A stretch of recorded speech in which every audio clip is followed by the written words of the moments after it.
بسم الله الرحمن الرحيم. وقال الله تبارك وتعالى في القرآن المجيد والفرقان الحميد: ولو أن أهل القرى آمنوا واتقوا لفتحنا عليهم بركات من السماء والأرض ولكن كذبوا فأخذناهم بما كانوا يكسبون. وقال النبي صلى الله عليه وسلم في رواية: يا أبا هريرة اتق المحارم تكن أعبد الناس وارض بما كسب الله لك تكن أغنى الناس وأحسن إلى جارك تكن مؤمنا وأحب للناس ما تحب لنفسك تكن مسلما ولا تكسر الضحك فإن كثرة الضحك تموت القلب أو كما قال النبي صلى الله عليه وسلم. صدق الله العظيم وصدق رسوله النبي الكريم ونحن على ذلك لمن الشاهدين والشاكرين والحمد لله رب العالمين. اللهم صل على محمد وعلى آل سيدنا ومولانا محمد وبارك وسلم وصل عليه. اللهم صل على محمد وعلى آل سيدنا ومولانا محمد وبارك وسلم وصل عليه. اللهم صل على محمد وعلى آل سيدنا ومولانا محمد وبارك وسلم وصل عليه. میرے انتہائی واجب الاحترام دوستوں اور بزرگوں، پچھلا جمعہ ایک حدیث آپ حضرات کے سامنے پیش کی تھی. نبی علیہ الصلوۃ والسلام نے ایک مرتبہ حضرت ابو ہریرہ رضی اللہ تعالی عنہ کا ہاتھ پکڑا اور اپنے ہاتھ میں ہاتھ لیا اور 5 نصیحتیں ارشاد فرمائیں. اور ہاتھ پکڑنے کا مقصد یہ تھا کہ ابو ہریرہ فرماتے ہیں کہ نبی علیہ الصلوۃ والسلام نے اتنی مضبوطی سے میرا ہاتھ پکڑا کہ ایک نصیحت کر کے مجھے انگلیوں پر گروائی کہ ان میں سے ہر ایک نصیحت بڑی اہمیت کی حامل ہے، ان میں سے ہر ایک نصیحت زندگی کو بدل دینے والی نصیحت ہے. ویسے تو نبی علیہ الصلوۃ والسلام کا ہر قول انسان کے لیے ہدایت ہے، لیکن فرمایا ان 5 نصیحتوں کو حضرت ابو ہریرہ کو اتنی اہمیت سے بتلانا کہ اگر انسان ان 5 نصیحتوں کو اپنی زندگی کے اندر لے آئے تو اللہ کا قرب بھی حاصل ہو جائے گا، نبی علیہ الصلوۃ والسلام کی رفاقت بھی مل جائے گی اور معاشرے میں رہنے والی خلق خدا بھی راضی ہو جائے گی. وہ 5 نصیحتیں جن میں سے 3 پچھلا جمعہ وضاحت کے ساتھ عرض کی. فرمایا کہ ابو ہریرہ اتق المحارم تکن اعبد الناس، کہ گناہوں سے بچنا تو دنیا کا سب سے عبادت گزار انسان بن جائے گا. کہ بڑے زیادہ سے زیادہ نوافل پڑھ لینا، تہجد کا پڑھ لینا، قرآن کا پڑھ لینا، نمازوں کا ادا کر لینا، کوئی شک نہیں کہ یہ انسان بھی عبادت گزار ہے. لیکن نبی علیہ الصلوۃ والسلام نے فرمایا کہ گناہوں سے بچنا یہ سب سے بڑا عبادت گزار بن جاتا ہے. اس لیے کہ نماز پڑھنا آسان ہے، تلاوت کرنا پھر بھی آسان ہے، گناہوں سے بچنا بڑا مشکل کام ہے. اس نے فرمایا کہ عبادت گزار سب سے زیادہ وہ ہے جو گناہوں سے بچتا ہو. اور دوسری نصیحت ارشاد فرمائی: وَارْضَ بِمَا قَسَّمَ اللَّهُ لَكَ تَكُنْ أَغْنَى النَّاسِ، کہ اللہ کی رضا پر راضی ہو جا، اللہ کی تقدیر پر راضی ہو جا تو دنیا کا مستغنی اور مالدار انسان بن جائے گا.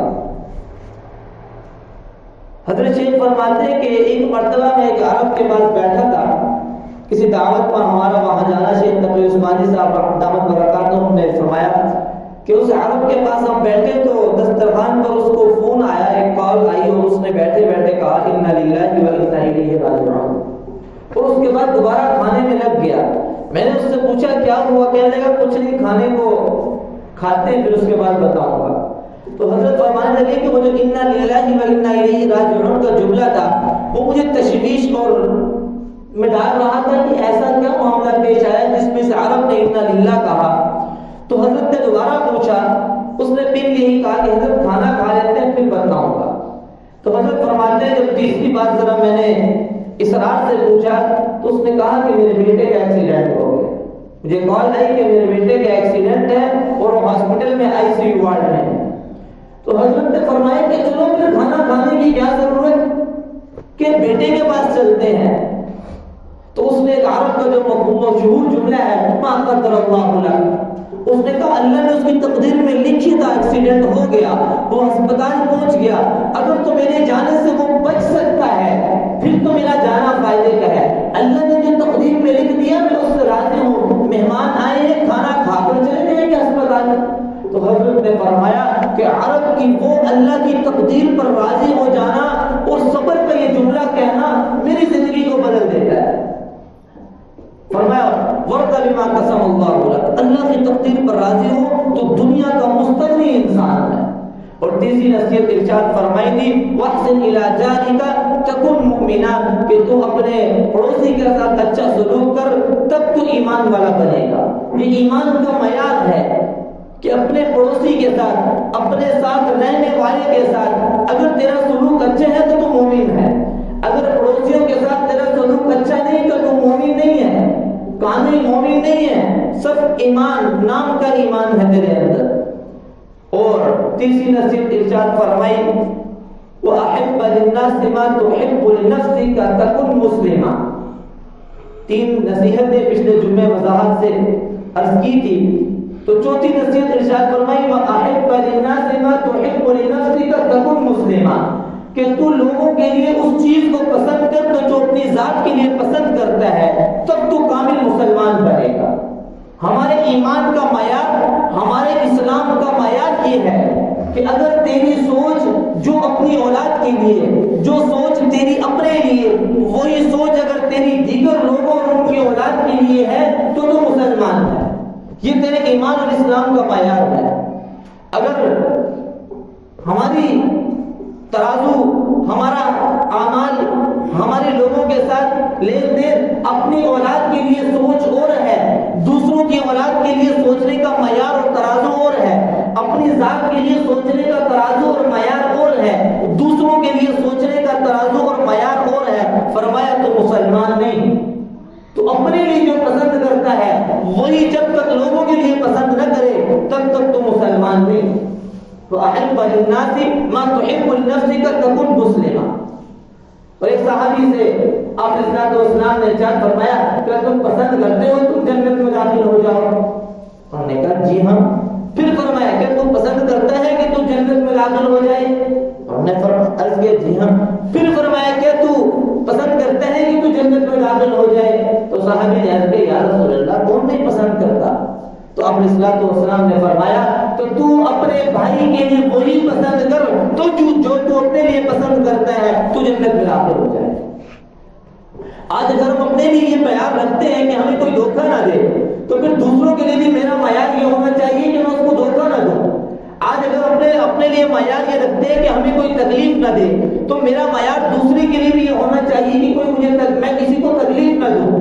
اگر ہمارا اپنے لیے معیار یہ ہے کہ میری گمی ہوئی چیز مجھے مجھ تک پہنچا دے، کوئی مجھے نقصان نہ دے، تو ہمارا بھی دوسروں کے لیے معیار یہ ہونا چاہیے کہ ہم دوسروں کو نقصان نہ پہنچائیں۔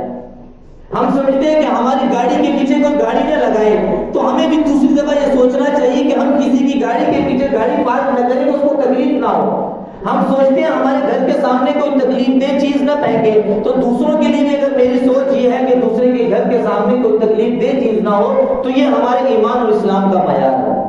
اگر میری سوچ اپنے لیے کچھ ہے، دوسرے کے لیے سوچنے کا ترازو اور معیار کچھ اور ہے، تو اللہ کے نبی نے فرمایا ابو ہریرہ ایسا انسان مسلمان نہیں۔ اسی وجہ سے اتحاد الصادق المتقین کے اندر شیخ ابن جوزی رحمۃ اللہ علیہ نے ایک واقعہ لکھا ہے، فرمایا کہ ایک آدمی کی مدینہ منورہ کے اندر ایک تھیلی گم ہوئی جس کے اندر اس کے درہم اور دنانیر تھے، اور وہ اعلان کرتا کر رہا تھا کہ مجھے جو تھیلی لا کر دے گا 100 درہم اس کو انعام میں دوں گا۔ بڑا ڈھونڈتے اور اعلان کرتے ہوئے ایک شخص اس کو ملا اور اس نے اس سے کہا کہ آپ کی تھیلی گم ہوئی ہے؟ اس نے کہا جی ہاں۔ کہا کیسی تھیلی تھی؟ نشانیاں پوچھی، اس میں کتنی رقم تھی، کیا اس تھیلی کا رنگ تھا، جو سارا ایک شریعت کے مطابق معیار ہے۔ پوچھنے کے بعد اس کو وہ تھیلی دے دی، ہاں یہ تھیلی آپ کی ہے۔ اس نے اپنے کیے ہوئے اعلان کے مطابق 100 دینار درہم دینا چاہے، اس نے وہ واپس کر دیے۔ اس نے کہا کہ میرے لیے اس دنیا کی قیمت بکری کی 2 مینگنیوں کے برابر بھی نہیں، اگر بکریوں کی 2 مینگنیوں کے برابر بھی یہ دنیا میرے ہاں وقعت رکھتی تو یہ تھیلی تجھے کبھی واپس نہ کرتا۔ یہ میرا فرض تھا، مجھے ملی، میں اس مالک تک پہنچانا یہ میرا فرض تھا، اس لیے میں نے اپنا فرض ادا کیا، تجھ تک پہنچا دیا، مجھے انعام کی ضرورت ہے۔ یہ تھا ان کا دوسروں کے لیے سوچنے کا معیار۔ آج تو ہم بندوق کے زور پر مسلمان سے چھیننے پر ہے، آج تو مار پیٹ کر کے دوسرے سے مال چھیننے پر ہے، چاہے جائے کہ گرا ہوا میں جو ہے وہ اس کو پہنچا دے اس کا مال۔ آج تو ہم دوسرے کی گربان پکڑ کر اس سے مال چھیننے پہ تلے ہوئے ہیں۔ ہمارے اسلام اور ایمان کا معیار یہ ہے، اپنے لیے تو سوچیں کہ ہمارے مال کی حفاظت ہو، اور دوسرے کے مال کے ڈاکہ ڈالنا شروع کر دے، دوسرے کے مال کو غصب کرنا شروع کر دے، دوسرے کے مال کو چوری کرنا شروع کر دے۔ کیوں؟ خدا کا خوف دل سے نکل گیا۔ نبی علیہ السلام کی دی ہوئی تعلیمات دل میں نہیں ہے، زندگی میں نہیں ہے، اس لیے ڈاکہ مارنا ہمارے لیے آسان ہے۔ آپ علیہ السلام نے صحابہ کی یہ تربیت فرمائی تھی کہ جو تم اپنے لیے پسند کرتے ہو وہ اپنے بھائی کے لیے بھی پسند کرو۔ شیخ عبد الجلیل بجری رضی اللہ تعالی عنہ، ایک صحابی کا نام ہے عبداللہ بن جلیل البجری رضی اللہ تعالی عنہ، وہ اپنا واقعہ لکھتے ہیں، فرمایا کہ ان ایک جگہ پر ان کو گھوڑا پسند ہے، کسی صحابی کے پاس گھوڑا تھا، تو انہوں نے وہ گھوڑا خریدنا چاہا، تو ان سے پوچھا کتنے کا بیچو گے؟ انہوں نے کہا 300 درہم کا۔ تو فرمانے لگے کہ یہ گھوڑا 300 درہم کا لگتا نہیں ہے، تمہیں گھوڑوں کی پہچان ہے، اس کی قیمت زیادہ ہے۔ اس نے کہا چلو 400 درہم دے دیں۔ کہا نہیں، 400 درہم کا بھی نہیں ہے، اس کی قیمت زیادہ ہے۔ فرمایا 500 درہم دے دیں۔ فرمایا 500 درہم کا بھی نہیں ہے، میں گھوڑوں کا کام کرتا ہوں، میرا گھوڑوں کا لین دین ہے، مجھے اچھی طرح سے معلوم، اس کی قیمت 500 بھی نہیں ہے۔ فرمایا اچھا آپ 600 دے دیں۔ فرمایا اس کی قیمت 600 بھی نہیں ہے۔ فرمایا اچھا آپ کو جتنی معلوم ہوتی ہے اس کی قیمت دے۔ فرمایا اگر اپنے ایمان کے مطابق بتاؤں تو اس کی قیمت 800 درہم ہے۔ تو 300 درہم میں وہ ملنے والا گھوڑا 800 درہم دے کر لیا۔ آج ہم کہتے ہیں کسی طریقے سے چیز فری میں مل جائے، کہ ہمیں محسوس ہو رہا نا کہ اس آدمی کو اتنا بازار کا پتہ نہیں ہے، اس کو ہم فراڈ کر سکتے ہیں، اس سے چیز سستی خرید لی جائے فائدہ ہوگا، فوراً کر لیتے ہیں۔ کیوں؟ کہ ایمان کا معیار نہیں ہے۔ اپنے لیے تو کچھ اور سوچ رہے ہیں، دوسرے کے لیے کچھ اور سوچ رہے ہیں۔ اپنے لیے پسند کرتے ہیں کہ کوئی ہمیں نقصان نہ دے، اور دوسرے کے لیے موقع دیکھتے ہیں کہ یار اس کو تو پتہ نہیں ہے، کر لو ڈاکہ مار لو۔ لیکن وہ صحابی کی تربیت کیسے نبی علیہ السلام نے کی؟ 300 درہم میں ملنے والا گھوڑا 800 درہم میں لے کر واپس آئے۔ کہ جنگ یرموک کا واقعہ کہ ایک صحابی بالکل موت کی حالت قریب ہے، پیاس لگی، آواز دے رہے العطش العطش، کوئی ہے مجھے پانی پلانے والا، پیاس لگی ہوئی ہے۔ تو ان کے چچا زاد بھائی نے غالباً لکھا ہے بعض کتابوں کے اندر، تو وہ مشکیزہ ان کے پاس پانی کا تھا، تو وہ پانی لے کر اپنے چچا زاد بھائی کے پاس گئے۔ تو انہوں نے جب پانی پینے لگے تو قریب میں ایک اور صحابی زخم کی حالت میں موت کے قریب تھے، تو ان کی زبان سے نکلا العطش، پیاس۔ تو انہوں نے فوراً کہا کہ پہلے ان صحابی کو پلا دو پانی۔ ان کے پاس پھر کے قریب میں ایک اور صحابی تھے، وہ بھی موت کی حالت قریب تھی، تو ان کی زبان سے نکلا العطش، پانی، پیاس۔ تو انہوں نے کہا جاؤ پہلے اس کو پلا دو۔ وہ فرماتے ہیں صحابی کہ جب میں تیسرے کے پاس پہنچا تو میرے پہنچنے سے پہلے وہ اللہ کو پیارے ہو چکے تھے، روح نکل چکی تھی۔ میں پانی لے کر واپس دوسرے کے پاس آیا تو یہ بھی اللہ کو پیارے ہو چکے تھے، واپس پہلے کے پاس گیا تو وہ بھی اللہ کو پیارے ہو چکے تھے۔ کہ نبی علیہ السلام نے تربیت کی تھی، وَأَحِبَّ لِنَفْسِكَ مَا تُحِبُّ، کہ جو تو اپنی ذات کے لیے پسند کرتا وہی لوگوں کے لیے پسند کر. موت کی حالت کے اندر پیاس لگی ہو, پانی کتنا عزیز ہوگا, لیکن فرمایا کہ میرا بھائی پہلے پی لے. آج ہم کہتے ہیں کہ فائدہ ہو رہا ہے تو مجھے پہلے ہو جائے, دوسرے جہاں جاتے ہیں جہاں. یہ ایمان کا معیار نہیں ہے, یہ اسلام کا معیار نہیں ہے. جب بغداد ایمان کا مرکز ہوا کرتا تھا, لکھا ہے تاریخ کے اندر کہ غیر مسلم ایک آیا, اس کے ذہن میں ایک سوچ آئی. اس نے کہا کہ یار بغداد مسلمانوں کا, ایمان والوں کا بڑا مرکز شمار ہوتا ہے, جا کر میں ان کا کلچر تو دیکھوں, ان کا آپس میں لین دین اور رہن سہن تو دیکھوں, آیا ان کے ایمان ان کو کیا سکھاتا ہے.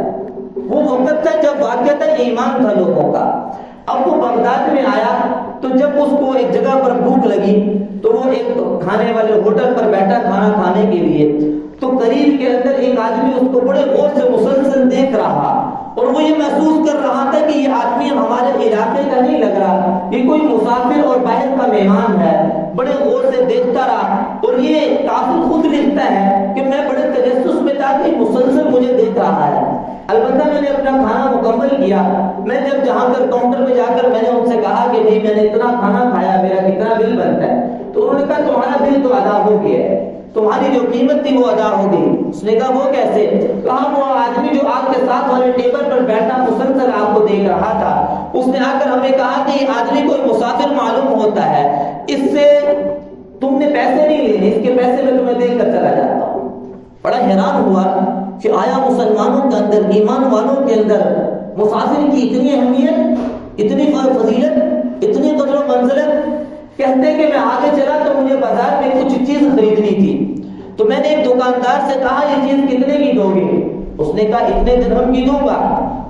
تو کہنے لگا کہ میں نے اس سے کہا یہ چیز مجھے دے دو, تو اس نے مجھ سے کہا کہ اگر آپ ناراض نہ ہو تو آپ یہی چیز سامنے والی دکان سے لے لیجئے, اور وہاں سے یہ چیز اتنے ہی درہم میں آپ کو مل جائے گی. اس نے کہا ٹھیک ہے. وہ سامنے دکاندار کے پاس گیا, پوچھا یہ چیز کتنے میں؟ اس نے اتنے ہی درہم بتائے.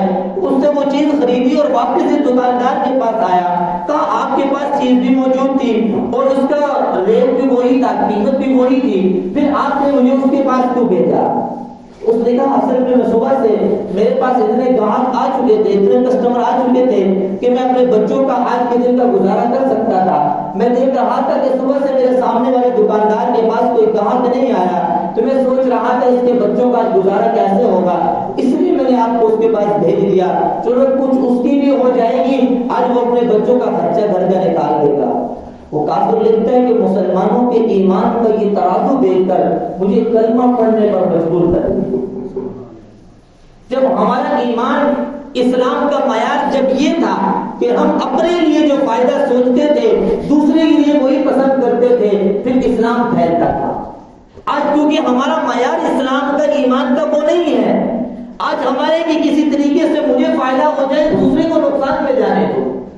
اس لیے آج ایمان کیا, ایمان والے بھی کفر میں جا رہے ہیں, آج ایمان والے بھی ایمان سے ہٹ رہے ہیں. تو اس لیے چوتھی نصیحت نبی علیہ الصلوۃ والسلام نے فرمائی تھی, وَأَحِبَّ لِلنَّاسِ مَا تُحِبُّ لِنَفْسِكَ تَكُنْ مُسْلِمًا, کہ تو اپنے لیے جو کچھ پسند کرتا ہے اپنے بھائی کے لیے وہی پسند کر, تو مسلمان بن جائے. اس پہ تاریخ میں واقعات تو بہت ہیں کہ جو انسان سنتا ہے تو حیران رہ جاتا ہے. عبداللہ بن مبارک ایک بہت بڑے اللہ والے گزرے ہیں.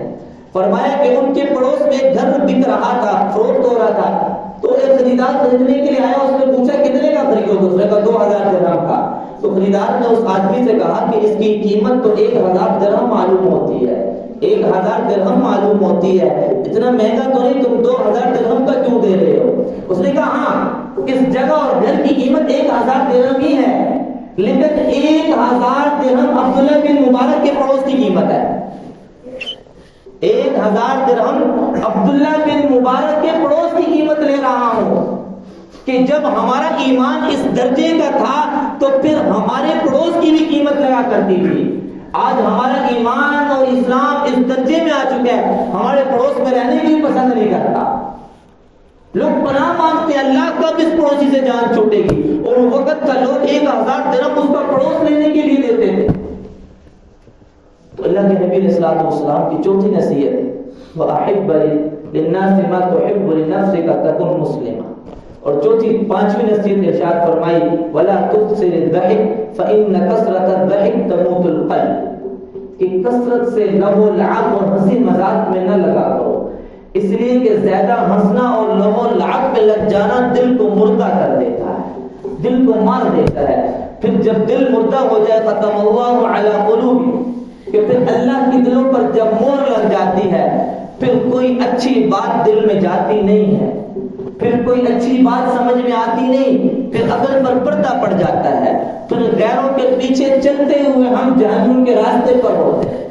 اس لیے فرمایا کثرت سے ہنسا نہ کرو، ہنسی مذاق اتنی کثرت سے نہ کیا کرو. آج ہمارے رات کو محفلیں باقاعدہ سجتی ہیں، اس ہنسی ایک دوسرے کو ہنسانے کے لیے جھوٹ پہ جھوٹ بولا جاتا ہے، ایک دوسرے کو ہنسانے کے لیے دوسروں کی عزتیں پامال کی جاتی ہیں. فرمایا فإن كثرة الضحك تموت القلب. یہی وجہ ہے کہ آج راتوں کو ہمارا محفلوں میں ہنسی مذاق کرنا ہمارے دلوں کو مردہ کر چکا ہے، اتنا مردہ کر چکا کہ دن میں 5 وقت کی پکار ہے لیکن اللہ کے در پہ آنے کی توفیق نہیں ہے. ہمارے گھروں میں قرآن پڑھا مٹی سے گرد آلود ہو چکا ہے لیکن دیکھنے کی توفیق نہیں ہے. روزانہ کی بنیاد پر قرآن پر نظر ڈالنے کی بھی توفیق نہیں ہے. ایک صاحب مجھے خود بتا رہے ہیں عمر کوٹ کا واقعہ کہ لگا مولوی صاحب خدا کی قسم گھر میں پڑے قرآن پر 10 سال سے نگاہ نہیں پڑی، دیکھیں نہیں گھر میں قرآن کہاں پڑا ہے. ہم کہیں اللہ کی رحمتیں نازل ہو جائیں اور رات کی محفلیں ہماری لغو لعب اور ہنسی مذاق کی 12 3 1 2 بجے تک لگے، قرآن کو پتہ ہی نہیں. 15,000 جہاں سے ہم لے رہا ہوں وہاں 16 گھنٹے کھڑے ہو کر ہم سیکورٹی گارڈ جب بینک کے باہر 8 گھنٹے کھڑے ہوتے ہیں، کیا 15-20 ہزار تنخواہ ہے؟ تو 15-20 ہزار لینے والے کے سامنے ہم 8 گھنٹے بالکل سیدھا کھڑا ہو سکتے ہیں. اس رب کے سامنے جس نے آنکھوں کی بینائی دی، کانوں کی شنوائی دی، زبان کی گویائی عطا کی، اس کے سامنے 20 منٹ کھڑا ہونا ہمارے لیے تکلیف ہے، مسئلہ ہے. اس کے قرآن نازل کیا ہوا قرآن پڑھنا ہمارے لیے مسئلہ ہے، اس کو وقت دینا ہمارے لیے مشکل ہے. اس لیے کہ ہماری رات کی محفلیں ایسی بن چکی ہیں کہ دل مردہ ہو چکے ہیں. فرمایا دل کو زندہ کرنے کے 4 ہی چیزیں ہیں، 4 اعمال. قرآن کی کثرت سے تلاوت کرنا، تہجد کو اٹھ کر پڑھنا، قیام اللیل، یہ دلوں کو زندہ رکھتا ہے. اور فرمایا یتیموں اور مسکینوں کے ساتھ اچھا سلوک کرنا دلوں کو زندہ رکھتا ہے. اور فرمایا کثرت سے درود شریف پڑھنا، یہ 4 اعمال ایسے ہیں جو دلوں کو زندہ رکھتے ہیں. اور آج یہ چاروں ہماری زندگیوں میں نہیں ہے. قرآن کی تلاوت نہیں ہے، تہجد زندگیوں میں نہیں ہے، یتیم اور مسکین پر ظلم کرنا تو ہے، یتیم اور مسکین کی کفالت کرنا زندگیوں میں نہیں ہے، درود شریف کثرت سے پڑھنا زندگیوں میں نہیں ہے. دل کیسے زندہ ہوں گے؟ اسلاف کی زندگیاں انہی 4 اعمال میں گزری. ابن جوزی رحمۃ اللہ علیہ نے واقعہ اپنی کتاب صفۃ الصفوہ کے اندر لکھا. فرمایا شیخ صالح رحمۃ اللہ علیہ کا جب انتقال ہوا، بڑے اللہ والے تھے، تو ان کی بیوی نے، ان کی اہلیہ نے اپنے 2 بچوں کو، بڑے بیٹے کا نام علی اور چھوٹے کا نام حسن تھا، دونوں کو بٹھایا اور کہا بیٹا دیکھو تمہارا باپ بڑا صوم و صلات کا پابند تھا، رات کو اٹھ کر نفلیں پڑھا کرتا تھا، قیام اللیل کیا کرتا تھا، آج وہ دنیا سے چلا گیا، اس کی اس روایت کو قائم کرنا چاہتی ہوں، تو ایسا کوئی مشورہ دو کہ تمہارے باپ کی وہ سنت کبھی جو ہے وہ مردہ نہ ہو، ہمارے گھر میں وہ سنت زندہ رہے. تو تینوں کا مشورہ یہ ہوا کہ رات جتنی دیر کی ہوگی اس کے 3 حصے کریں گے، اور 3 حصوں کے اندر ایک حصے میں ماں اٹھ کر قیام اللیل اور تہجد کے اندر 10 سپارے پڑھے گی، دوسرے حصے کے اندر بڑا بیٹا علی کھڑا ہو کر 10 سپارے تہجد میں پڑھے گا، اور رات کے تیسرے حصے کے اندر چھوٹا بیٹا حسن جو ہے وہ تہجد کے اندر کھڑے ہو کر 10 سپارے پڑھے گا. کئی سال تک یہ اس گھر کی ترتیب رہی. آخر میں ماں کا انتقال ہوا، اب 2 بھائی بیٹھے، کہا ماں نے جو روایت بنائی تھی اس کو چھوڑنا نہیں ہے. اب بھائیوں نے رات کو 2 حصوں میں تقسیم کیا. پہلے حصے میں ایک بھائی اٹھتا رات کو 15 پارے تہجد میں پڑھتا، دوسرے حصے میں دوسرا بھائی اٹھتا رات کو 15 پارے تہجد میں پڑھتا. تھوڑی دیر کے بعد بڑے بھائی علی کا بھی انتقال ہوا. تو تاریخ میں لکھا ہے، فرمایا کہ چھوٹے بھائی بھائی نے اس روایت کو قابو کرنے کے لیے پوری رات اکیلے کئی سال تک قیام اللیل کیا اور پوری رات تہجد کے اندر ایک قرآن اکیلے پڑھا. اسلاف کی زندگیاں ان راتوں سے گزری ہیں، اس لیے دل زندہ تھے، دل میں رحم تھا، دوسروں کے لیے احساس تھا. آج کیونکہ دل مردہ ہے، رات کی محفلیں ہماری خراب ہیں، رات کی محفلیں ہماری ان کے سامنے گزر رہی ہیں. رات کو ناچ گانا سن کر سونے والے صبح کیسے اللہ کی عبادت کے لیے اٹھیں گے؟ رات ہمارے کانے اگر گناہوں کو سن کر ہمارے کان سوئے ہوں، وہ کان صبح اللہ کی تلاوت سننے کے لیے کیسے اٹھیں گے؟ جو آنکھیں رات کو ہماری گناہ دیکھ کر سوئی ہوں، وہ آنکھیں صبح اٹھ کر اللہ کے قرآن کو دیکھنے کی کیسے توفیق ملے گی؟ جو ہاتھ رات کو اللہ کی گناہ دیکھنے میں استعمال ہوئے، وہ ہاتھ صبح اللہ کے سامنے باندھنے کے لیے کیسے استعمال ہوں؟ ہماری رات کی محفلیں لہو و لعب کی بن چکی ہے، دل مردہ ہو چکے ہیں. اس لیے زندگیوں کے اندر یہ چیزیں ہی نہیں ہیں. آج بھی دلوں کو زندہ کرنے کے یہی 4 اعمال ہیں. یہ 4 اعمال زندگیوں میں حیران کہ ایسی مائیں بھی اس امت سے گزری جو بیٹوں کو بٹھا کر پوری رات کے گزارنے کے مشورے بنا رہے ہیں کہ بیٹا باپ تو چلا گیا، رات کیسے گزارنی. ابن الجوزی نے ایک اور واقعہ لکھا، فرمایا قیس بن عبد العزیز ایک بہت بڑے اللہ والے گزرے. وہ اپنے دوست محمد بن جوہرہ کو ملنے کے لیے گئے. بڑے پرانے دوست تھے، کسی حدیث کے اندر کوئی بات سمجھ نہ آ رہی تھی تو وہ اپنے دوست محمد بن جوہرہ کو ملنے کے لیے جب گئے تو دیکھا کہ آگے دوست رات کے وقت عشاء کی نماز کے بعد نوافل کی نیت باندھ کر کھڑے ہوئے ہیں. تو قیس فرماتے ہیں کہ میں نے بھی ایک کنارے پر کھڑے ہو کر 2 رکعت نوافل کی باندھی اور ہم دونوں نے نفل پڑھتے پڑھتے صبح فجر کی آزان ہو گئی. دوست کو ملنے کے لیے گیا رات. ایسی دوستیاں بھی اس زمانے میں تھی. آج 3-4 دوست جمع ہو جائے نا، کیا بے حیائی کی باتیں ہوتی ہیں، وہ ہمیں ہم کی مجالس کو پتہ ہے. ہماری مجلسوں کے اندر کیا چیز گفتگو کا محور بنی ہوتی ہے وہ ہمیں پتہ ہے. ہم بیٹھیں گے تو ہماری کن فلموں کے اوپر گفتگو ہوگی وہ ہمیں پتہ ہے. 2 دوست مل رہے ہیں، ایک دوست نفل میں کھڑا ہے، دوسرے نے انتظار میں نفل کی نیت باندھی، فجر کی اذان ہو گئی. دوسرے دن دوبارہ ملنے کے لیے آئے. فرمایا قیس فرماتے کہ جب میں محمد بن جوہرہ کو گلے لگایا تو وہ رونے لگ پڑے کہ رات کو آئے تھے اور مجھے نفل میں پتہ نہ چلا. اتنی لذت مل رہی تھی کہ مجھے کچھ دنیا کی خبر نہیں تھی. اسی وجہ سے کسی اللہ والے نے فرمایا کہ جو لذت ہمیں رات کو بیٹھ کر گناہ دیکھنے میں ملتی ہے، خدا کی قسم اگر یہ وقت ہم تہجد اور قرآن کو دیکھ لیں تو اللہ کی محبت میں جو لذت ہے لذتوں کو بھول جائیں گے. آج کیونکہ عشق مجازی کے اندر 3 گھنٹے ہم بیٹھ کر راتوں کو انتظار کرتے ہیں کہ ابھی محبوبہ کا میسج اور کال آئے تو ہم بیٹھیں 3 گھنٹے. اور میں عشق حقیقی کے اندر 3 گھنٹے خدا کے سامنے کھڑے ہو کر نوافل کی نیت کو باندھو، تمہیں لذت نہ آئی تو بات کرنا. اس لیے کہ ولا تکثر الضحك فإن كثرة الضحك تموت القلب، کہ رات کی مجلسیں ہماری لہو و لعب کی ایسی بن چکی ہیں کہ اب وہ ہمیں اللہ کے سامنے کھڑے نہیں ہونا دیتے. ہماری دوستیاں راتوں کی ایسی ہیں کہ جب بیٹھتے ہیں تو آج کی مجالس کیا ہے. میں بھی ہمارے مولوی صاحب لاہور جیل کے اندر ہوتے ہیں، وہ قیدیوں کو پڑھاتے ہیں، میں نے شاید پہلے بھی سنایا ہو. تو کچھ عرصہ پہلے ہماری ملاقات تھی تو مجھے بتانے لگے، کہہ رہے ہیں مولوی صاحب ایک 17 سال کا بچہ جیل کے اندر ہے، لاہور کیمپ جیل کے اندر. جرم کیا ہے؟ کہہ رہا ماں باپ کے اندر اتنی ہمت نہیں کہ وہ کیس کر سکیں، اور 25 سال کی سزا میں وہ 16-17 سال کا معصوم بچہ جیل. کیا ہے؟ ماں باپ کی جب بچوں پہ توجہ نہ ہونا اولاد پر کہ ہمارے بچوں کا آنا جانا اٹھنا بیٹھنا کن لوگوں کے ساتھ ہے، پھر انجام ایسے ہوتے ہیں. لاڈلا بیٹا ماں باپ کا غریب تھے، بس دوستی ایسی تھی. کہہ رہے کہ کزن نے لاہور بلایا، اور ملتان کے رہنے والے کزن نے لاہور بلایا، کچھ دن آؤ گھومتے پھرتے ہیں. راتوں کی محفلیں ایسی لہو و لعب کی لگی، کلبوں میں اور سنوکروں میں جانا ہو رہا ہے. رات 2-3 بجے تک سنوکر کلب کے اندر گزر رہے ہیں وقت. اب بات یہاں تک آ پہنچی کہ جس نشے میں خود مبتلا تھے اب اس منشیات کو خرید و فروخت کا معاملہ چلا گیا.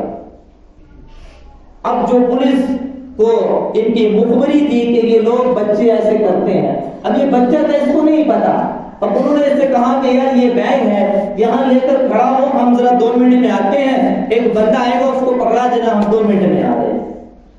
اب جیسے ہی وہ بیگ لینے کے لیے بندہ آیا اور پولیس نے پکڑ لیا, تو منشیات کی خرید و فروخت کے اندر 25 سال کی قید کے اندر وہ 16 سے 17 سال کا بچہ جیل کے اندر ہے. ماں تڑپ رہی ہے, کہہ رہی ہے اتنے پیسے نہیں کہ وکیل ہائر کر سکیں, کیس لڑ سکیں. اس کی ماں نے جب مولوی صاحب کو فون کیا تو مولوی صاحب نے کہا کہ یہ بات پہلے سوچ لینا.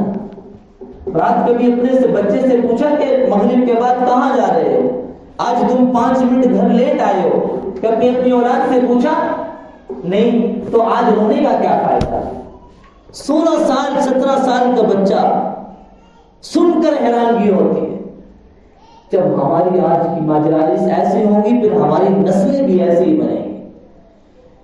تو اس لیے میرے عزیز دوستو, یہ 5 نصیحتیں جو نبی علیہ الصلوۃ والسلام نے حضرت ابو ہریرہ کو فرمائی تھی, یہ 5 نصیحتیں ایسی ہیں کہ ہماری زندگی کے اندر اگر آ جائیں, اللہ بھی راضی, نبی علیہ الصلوۃ والسلام کی رفاقت بھی حاصل ہو جائے گی, اور ہمارا یہ معاشرہ ایک درست سمت پر چل پڑے گا. 5 نصیحتیں پھر دہراتا ہوں, زندگی کا حصہ بنا لو. پہلی چیز ارشاد فرمایا اتق المحارم تکن اعبد الناس, گناہوں سے اپنی زندگی بچا لے تو دنیا کا سب سے بڑا عبادت گزار بن جائے گا. ورد بما قسم اللہ لک, اللہ کی تقدیر اور رضا پر راضی ہو جا, دنیا کا مستغنی اور مالدار انسان بن جائے گا. وَأَحْسِنْ إِلَىٰ جَارِكَ تَكُنْ مُؤْمِنًا, اپنے پڑوسی کے ساتھ اچھا سلوک کر تو کامل مومن بن جائے گا. وَأَحِبَّ لِلنَّاسِ مَا تُحِبُّ لِنَفْسِكَ تَكُنْ مُسْلِمًا, تو اپنے لیے جو پسند کرتا ہے وہی اپنے بھائی کے لیے اور دوسرے لوگوں کے لیے پسند کر دے تو مومن کامل مسلمان بن جائے گا. آخری جملہ ارشاد فرمایا وَلَا تُكْثِرِ الضَّحِكَ فَإِنَّ كَثْرَةَ الضَّحِكِ تَمُوتُ الْقَلْبَ, کہ بہت زیادہ ہنسی مذاق اور لہو لعب کی مجلسوں میں نہ بیٹھا کر, اس لیے کہ بہت زیادہ ہنسنا اور لہو لعب میں لگنا یہ دلوں کو مردہ کر دیتا ہے.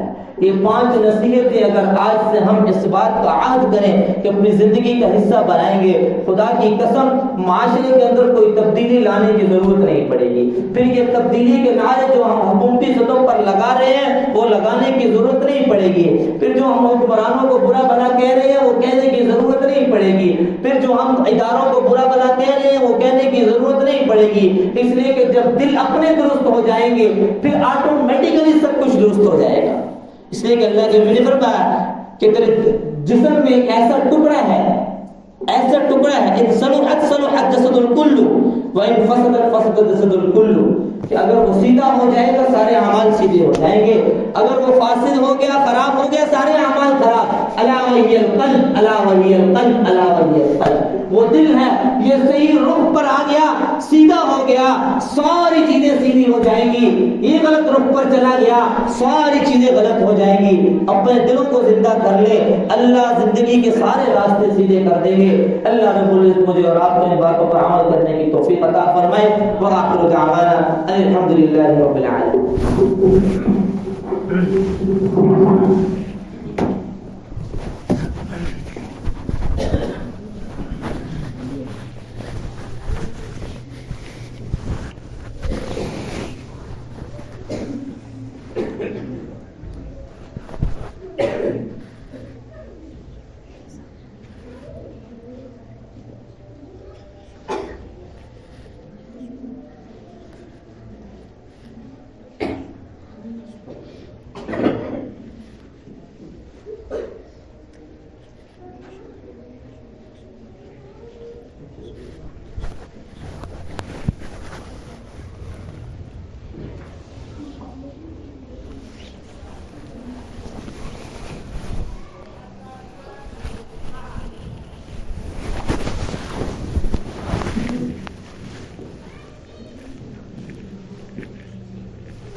Thank you.